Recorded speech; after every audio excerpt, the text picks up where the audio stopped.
In the distance, Meave spotted a spindle-like shape, which soon proved an enormous, dark obelisk. It stood in the middle of a wetland clearing. Dozens of iron rings dangled from its shaft, clinking and rattling in gusts of wind. Cows, donkeys, and dogs were gathered round the stone, all tied to the rings by ropes. Their hides showed many shallow cuts, seeping blood, festering, drawing mosquitoes in swarms. A number of the animals struggled against their cords, while others, near dead, lay still in the wet, tall grass. Across the clearing, folk emerged from the woods, a handful of peasants with a mule in tow. The beast resisted, stomped and planted its hooves, perhaps sensing its gruesome fate. The queen decided to question the peasants, and soon learned the animals were their sacrifice to the swamp gods. They're all about, dearie. Very close. Oh, very, very close. The toothless old woman whispered. They hide neath murky waters. Can't feed when they hear the drip of blood. The gods look kindly on those what make an offering.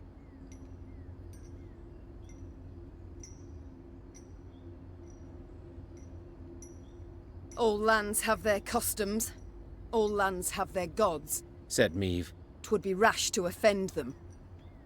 We too must make an offering. The crone was pleased and eager, and did nothing to hide it. When the soldiers came forth with an ox, she helped tie its lead to a ring on the stone. She then took a bone knife to the skin over its ribs and sliced. Blood trickled, the water turned red, and then it boiled. The gods accept your offering, milady, said the old woman, her smile toothless midst a face craggy as bark. And we'd like to thank you for respecting our ways. Come round the village. Grub and drink'll be ample, and the tale's right strange, I dare say. Meave took the crone up on her offer. The hamlet proved exceedingly modest, but the villagers prepared a welcome deserving of their guests. At long last, the Lyrians could enjoy a warm meal and dry their ever-wet clothes. The old hag spun her tales the whole night through, of the elves who once lived there, of Iskith's bogs, of dead trees that bore ghastly fruit, and finally of Guernicora, the swamp's supreme mistress and most highly revered deity. The Lyrians left the village the following morn, their eyes rested, their bellies full.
Pissing in the moat? Oh, he's dead.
Beware! The bloody mistress despises those who kill her servants.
Your Grace, the charts say we near Tusley.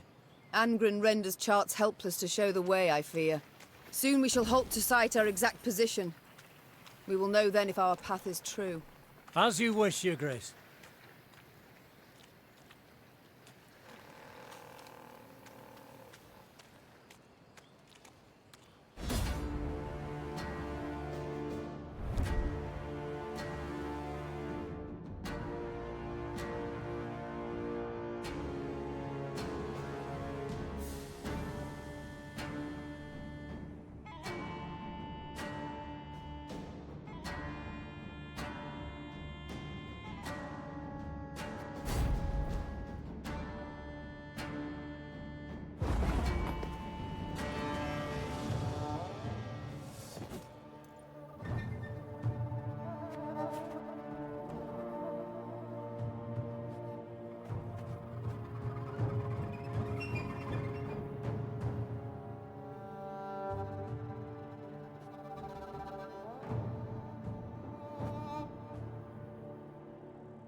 Give me a target.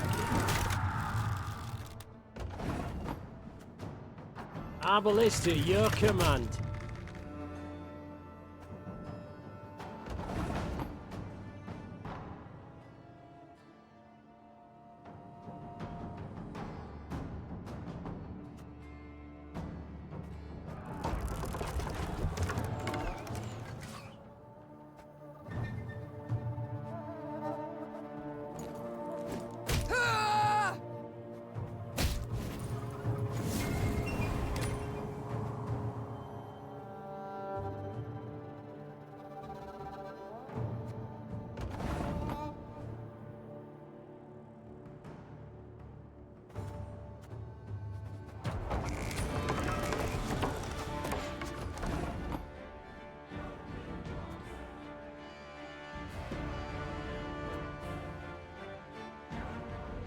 Armor won't save them.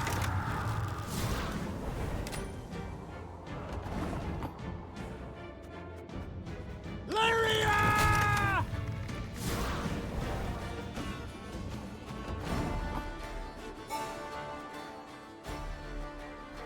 One bolt all I need.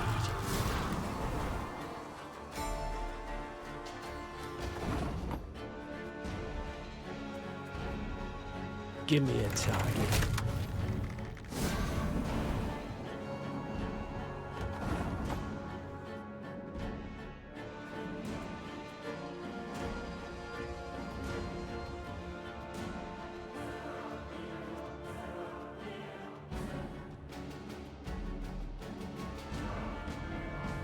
Can use it. Not sure for what just yet, but...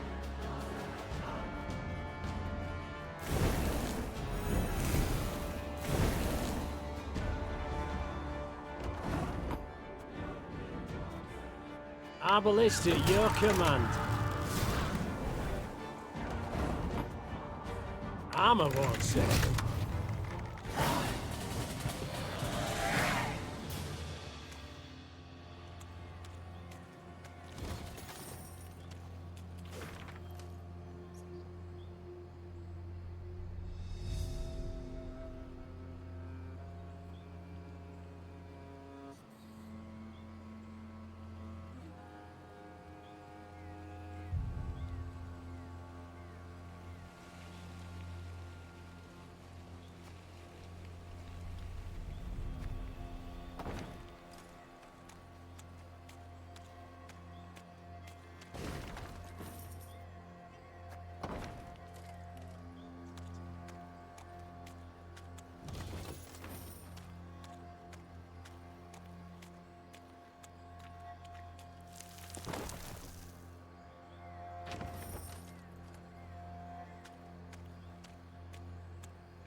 The scouts rode at the fore, with Meave right behind them.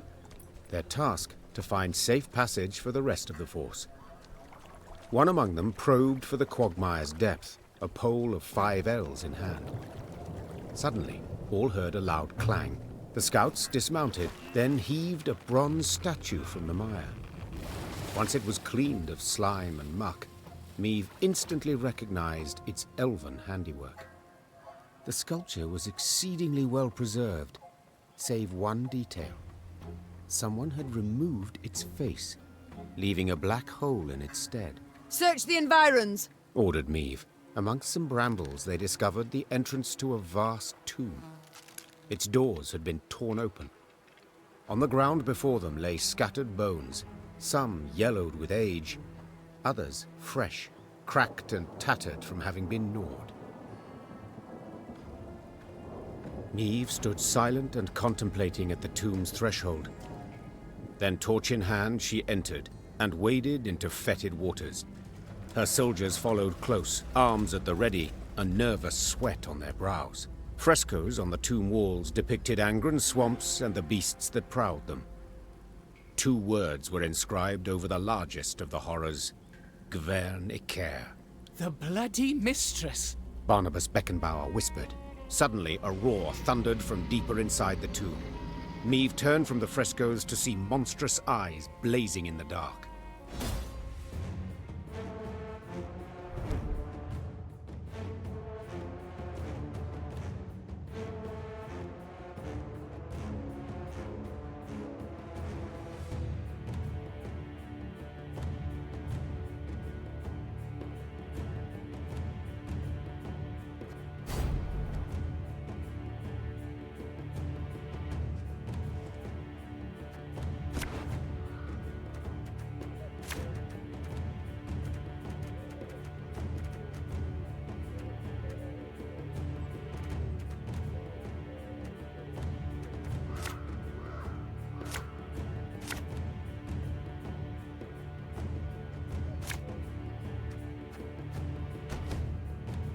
To me!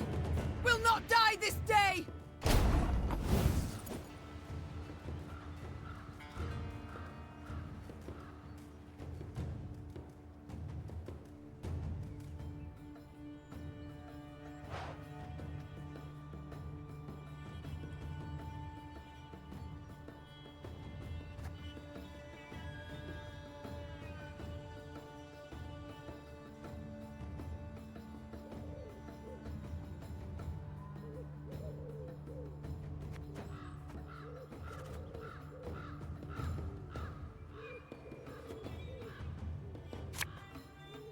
You mad? Don't shake that!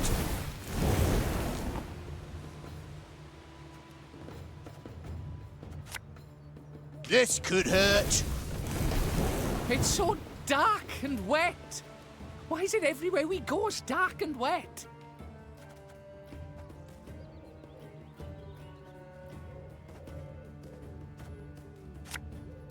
God save the Queen!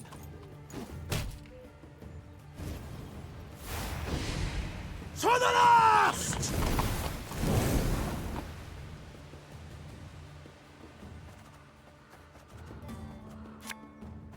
Army's a waste of time for one like me. Left, right, left, right.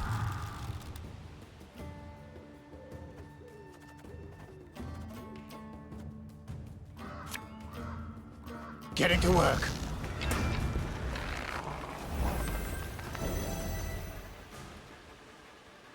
Again and again and again.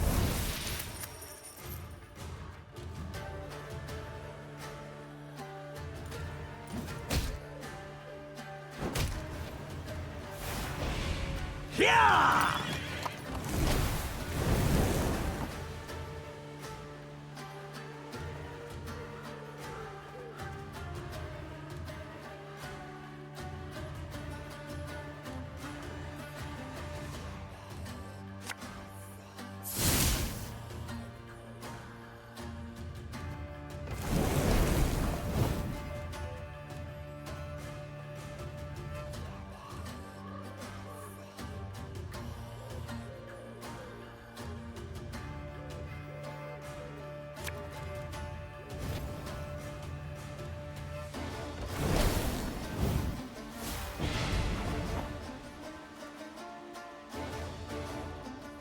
My scars?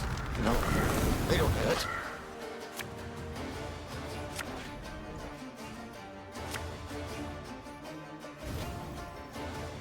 Watch your heads!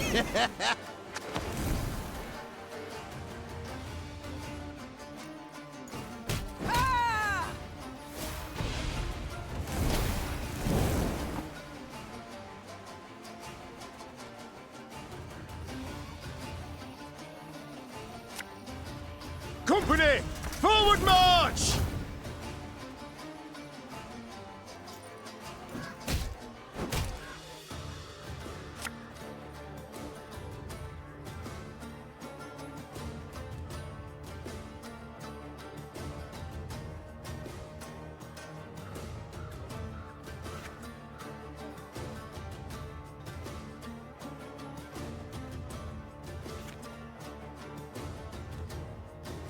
What you looking at?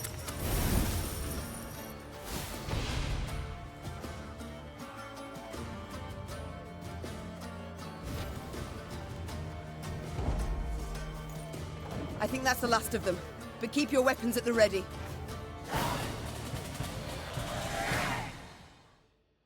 In her torch's feeble glow, the queen examined the beast's corpse. She could not help but to shudder in disgust. Perhaps it's better She thought. that we faced it in the dark. At the corridor's end, they found a closed door. Before any could draw near, it opened with a crash. Beyond lay a circular room. Light shone through a hole in the chamber's ceiling, illuminating a stone pedestal and the sword that lay upon it. The air in here, it crackles with magic. Whispered Isbel. Meave gripped the blade's hilt. A soothing warmth filled her arms and spread across her shoulders. Her tired muscles ceased trembling.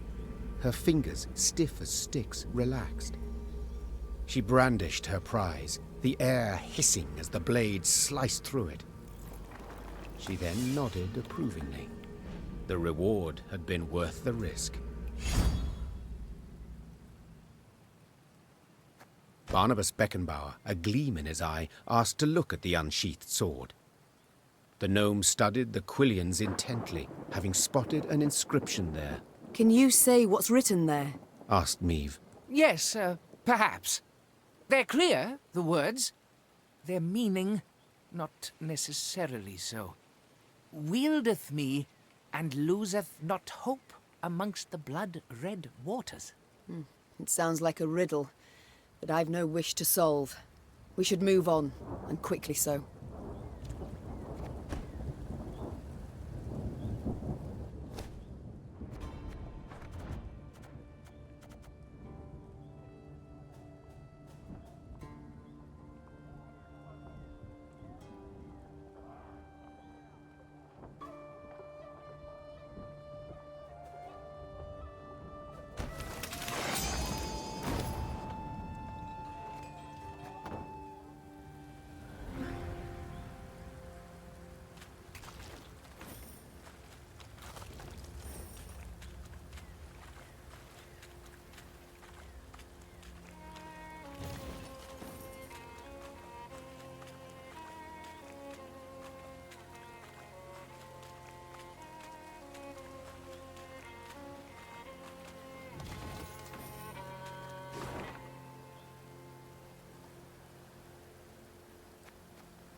Meave rode at the front, her eyes fixed on the ground, and thus spotted the pit masked by leaves and branches. She tugged hard on her reins and steered her mount to the side. Alas, the cavalryman behind her did not follow her lead. Leaves rustled, boughs snapped, and the horseman crashed to the pit's bottom, snapping his neck. Moments later, it was clear who'd set the trap when the forest came alive and a cry rang out.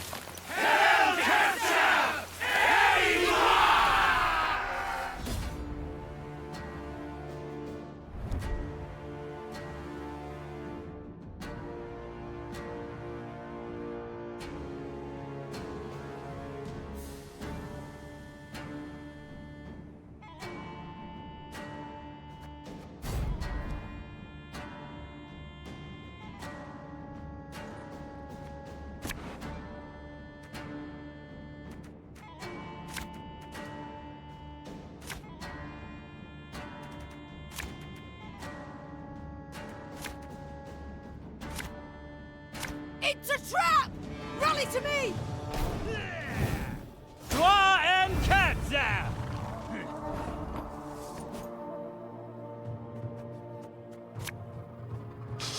I smell a leak. Order!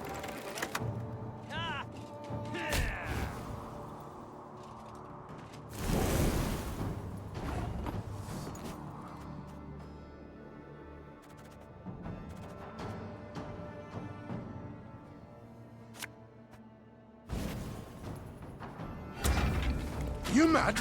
Don't shake that!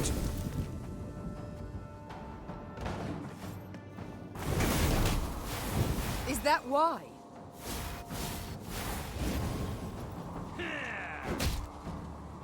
To the gloire!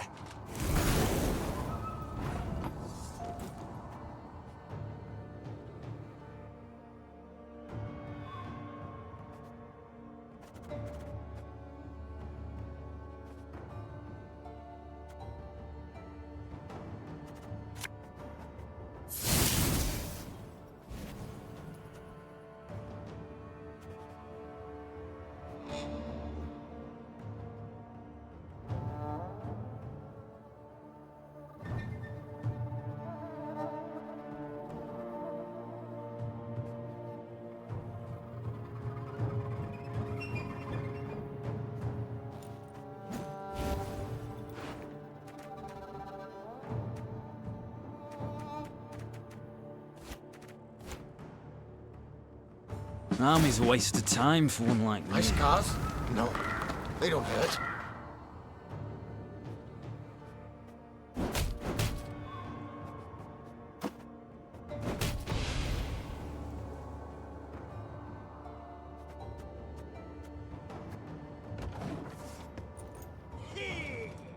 El Herzer.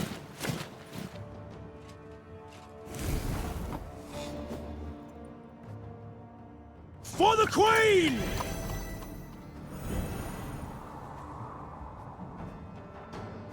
Shh, cork it.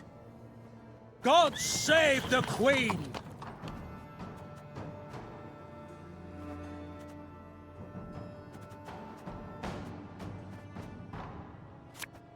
I think you'll really like this one.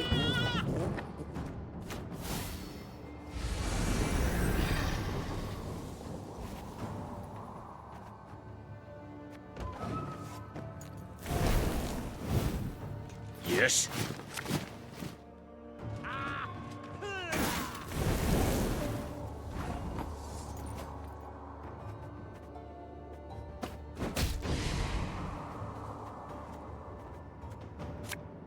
Left, right, left, right.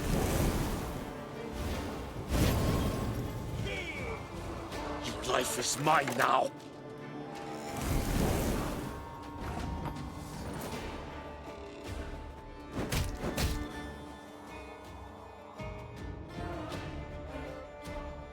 Our ballista, your command. Gotta get our asses moving.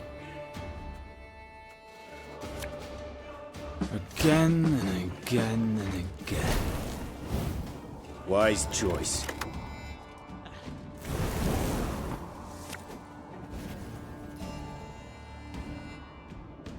Watch your heads!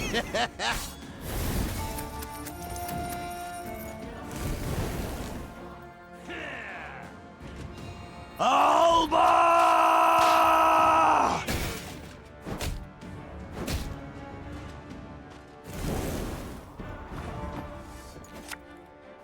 To the last!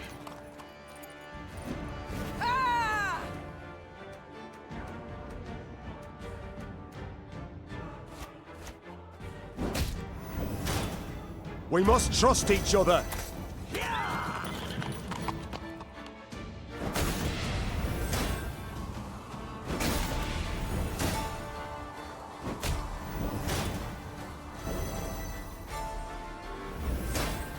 Wanna know why I've got my scar? There, gloire!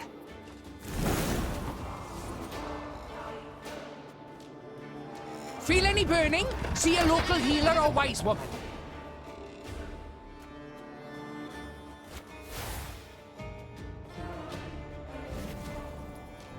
Catch!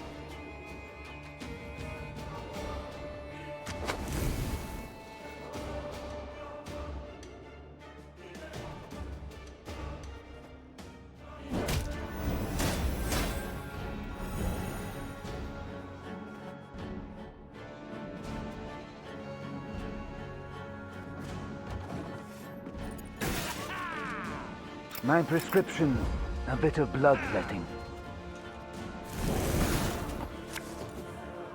If anyone asks, you've not seen me.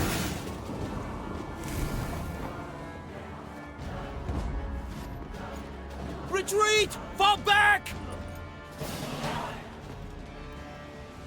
Caught between Lyrian hammer and Skelligan stone, Nilfgaard was shattered, destroyed. The victors now stood eyeing each other. These islanders were not like those Meve had met before. They wore no armor and carried no shields. At their fore stood a man as stout as an ox and bald as an ancient ghoul. His men called him Arnulf, the Patricide. I thank you for your aid, Arnulf, said Meve, extending a hand. Aid, she says. Aid? Do you hear that, mates? The Skelligers exchanged glances, then erupted in roaring laughter. Not here to help yous, not at all. We're after killing. Join me and you shall have your fill. Join nuisance? Just who the hell are you? Meve, Queen of Rivia and Lyria. Meve? Arnulf said, his tone sobering. I know the name. Lippy Goodman called ye bold, praised your courage to the high heaven. So be it. We'll follow ye into fire, wench. Just let us taste of blood. Grant us a death worthy of heroes. Meve couldn't help but smile, then nodded to accept. The Lyrians stepped aside as tattooed warriors joined their ranks.